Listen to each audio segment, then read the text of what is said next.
It's not stopping. It's not stopping. Oh my God, You know how some stories get told so often. You figure that's all they are, just stories, campfire tales, things that get scarier every time someone passes them on, until the truth doesn't matter anymore. Only the fear does. But what happens when one of those stories becomes your reality? What do you do when the monster from a fable is suddenly burning its headlights into your rearview mirror? My name is Alex, and I've always been drawn to the unexplained. That fascination is what led me to a lonely 10-mile stretch of road in West Milford, New Jersey. A road a local police chief once said, and I'm quoting here, makes the imagination go nuts. This is Clinton Road, known around the world as one of the most haunted highways in existence. My plan was simple: drive the whole road, check out the legendary spots, see for myself if there was any truth to it. I came for the ghost boy who supposedly throws your coins back from under a bridge. I came for the stories of creatures in the woods. But there was one legend that really stayed with me. The legend of the Phantom Truck. An aggressive, enormous truck said to chase drivers down in the dead of night and then vanish into thin air without a trace. I wanted to know if it was real. I never, ever imagined I'd find out the hard way. Let me tell you, just getting to Clinton Road is unsettling. The deeper you drive into West Milford, the more the world just sort of disappears. Houses, streetlights, other cars, all of it just fades away, leaving you with nothing but dark, dense forest pressing in on all sides. The road itself is narrow, winding, in rough shape, and long before you even hit the so-called haunted part, you already feel completely isolated, like you've driven right off the edge of the map.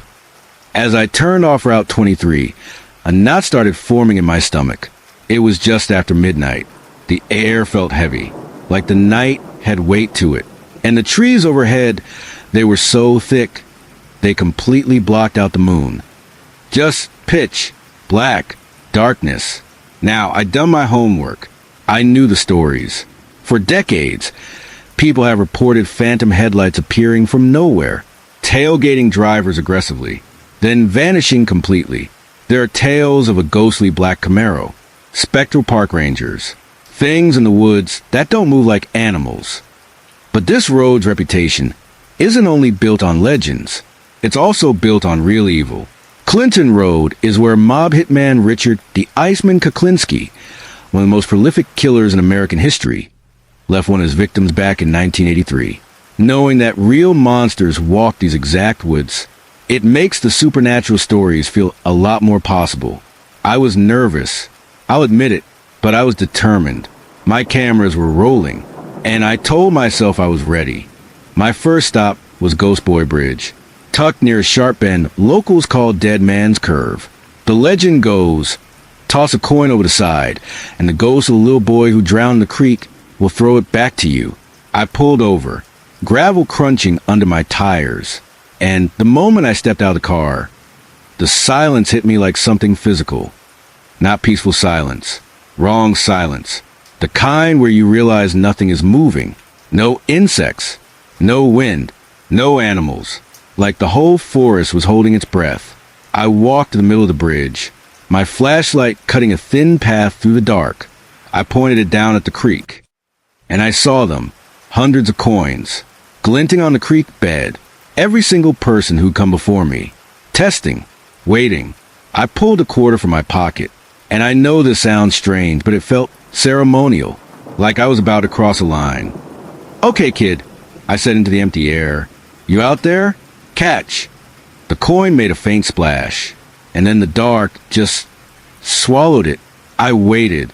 1 minute, 2, 5 full minutes. Nothing came back. No ghost, no coin, no sound except the waterfall below. All right, I sighed. One legend down. I got back in the car and kept driving. For the next 20 minutes or so, nothing. Complete silence. Empty road. I was starting to think this was all just folklore, made creepier by an isolated road. And that's when I saw them. Headlights. way back in the distance. A pair of faint lights, just appearing. For a second, one single second, I felt this wave of relief, a reminder that I wasn't completely alone out here. That feeling didn't last long. The headlights were closing in, fast. I mean insane speed. We're talking seconds. Two faint dots in my rearview mirror exploded into the blinding high beams of a massive truck, just filling my entire mirror, a wall of white light. It was right on top of me. My heart started hammering. I tapped my brakes. You know, the universal sign for back off. It didn't back off. It got closer. So close I couldn't even see a grill anymore. Just light. Blinding, aggressive light.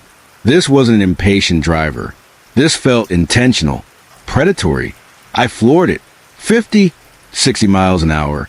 On a winding road I'd never driven before. The trees on either side turned into a blur of shadows. But no matter how fast I went, that truck stayed on my bumper. I could feel the roar of its engine through my seat. Then, its horn blared. A deep, deafening sound that cut straight through the night and straight into something primal in my brain. Pure panic. This is how it happens out here. This is what the stories warned about. My mind flashed to the legend of the Phantom truck. I pushed the thought away. This has to be real. Just some maniac. Just some local. My knuckles were white on the wheel. The road twisted sharply ahead of me. The horn came again, longer this time. Angrier. I braced for impact. And then, it was gone. 1 second, lights, engine, noise, certain death. The next second, nothing. Just silent. Empty darkness in my rearview mirror. I didn't hear it turn. There were no side roads, no exits, no driveways. It just wasn't there anymore. My foot came off the gas. The car slowed to a crawl. I was gasping. My whole body was shaking. I kept checking the mirror, expecting the lights to come back. They never did. I pulled onto the shoulder, hands shaking so badly I could barely find the switch for the interior light. What was that? I whispered. Where did it go? A truck that size, moving that fast, cannot disappear into thin air. That's not how physics works. That's not how anything works. And yet, I didn't stay on Clinton Road much longer after that. The drive away was the longest of my life. Every pair of headlights I saw in my mirror made my heart stop. So, what did I actually see that night? Was it a local pulling a sick prank on some ghost hunter who didn't belong on his road? Maybe, but it doesn't explain the vanishing. Was it one of the phantom vehicles people have reported on this road for decades? I genuinely don't know. Clinton Road is a place where history, folklore, and real tragedy all collide on one dark stretch of asphalt. It's a place that messes with your head. And what I experienced felt like more than my imagination running wild. The terror was real. The chase was real. And the vanishing, that was the most real and most unexplainable part of all. I went to Clinton Road to find the truth behind a legend. I left with a story of my own. And a question I don't think I'll ever be able to answer. Some roads are better left untraveled. What do you think happened out there? Was it a ghost? A prank? Or something this road has been hiding for a long time? Drop your theories in the comments. I read every single one. And if you have your own haunted highway story, I want to hear it. If you want more investigations like this, hit that subscribe button. It genuinely means everything. Thanks for watching, and stay safe out there.